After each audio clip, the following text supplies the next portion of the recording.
আর কত নাটক দেখতে হবে জানি না, আর কত সিনেমা দেখব এইভাবে তাও জানি না। একের পর এক মিথ্যা অভিযোগ এবং কি ভুল সবকিছু দেখতে যেন অনেক বেশি নিজের প্রতি তিক্ততা উঠে গেছে।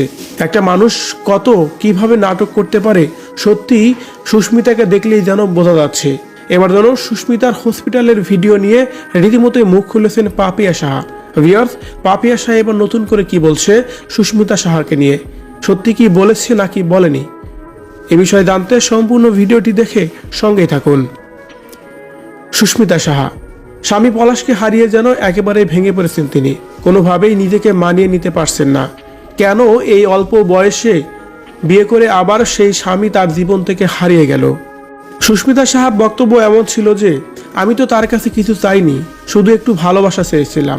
সে আমার জীবনের প্রথম ভালোবাসার মানুষ ছিল। আমি তাকে নিয়ে সারা জীবন থাকতে চেয়েছিলাম, কিন্তু সে কেন আমাকে এইভাবে একা রেখে চলে গেল। সে তো আমাকে কথা দিয়েছিল সে কখনোই আমাকে চলে যাবে না।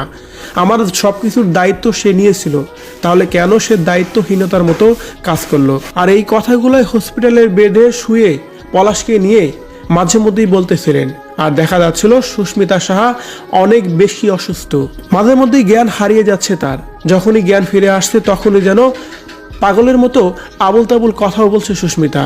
আর এইসব ভিডিও দেখে যেন রীতিমতোই খেপে গেছে পাপিয়া ও তার পুরো পরিবার। কেননা সুস্মিতা সাহা একটু বেশি নাটক করছে বলে এমনই বলা হচ্ছে।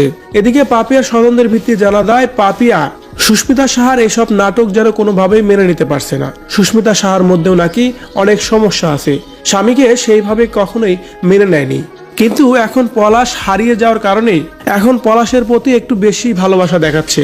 যখন ছিল তখন তো মূল্য দেয়নি, কারণ সুস্মিতা যদি মূল্য দিতই তাহলে পলাশ এত বড় সিদ্ধান্ত কখনো নিতে পারতো না। তাই পাপিয়ার সর্বশেষ ভাষ্য এমন ছিল যে, সুস্মিতার এসব নাটক আর দেখতে ভালো লাগছে না। এসব নাটক দেখতে দেখতে যেন একেবারেই তিক্ততায় পরিণত হয়ে গেছে এখন, এমনটাই বলছে তিনি। ভিউয়ার্স, পলাশের অভাবে যেন সুস্মিতা সাহা অনেক বেশি অসুস্থ এবং কি হসপিটালে আছে এমনটি জানা গেছে। আর তারই পরিপ্রেক্ষিতে এভাবেই সুস্মিতাকে নিয়ে কথা বলা হচ্ছে পাপিয়ার পক্ষ থেকে। এই বিষয়টাকে আসলে কতটা সত্যি বলে আপনি মনে করছেন? সত্যি কি পাপিয়া এসব বলেছে নাকি মিথ্যাভাবে সোশ্যাল মিডিয়ায় পাপিয়াকে নিয়ে এভাবে কথা ছড়ানো হচ্ছে?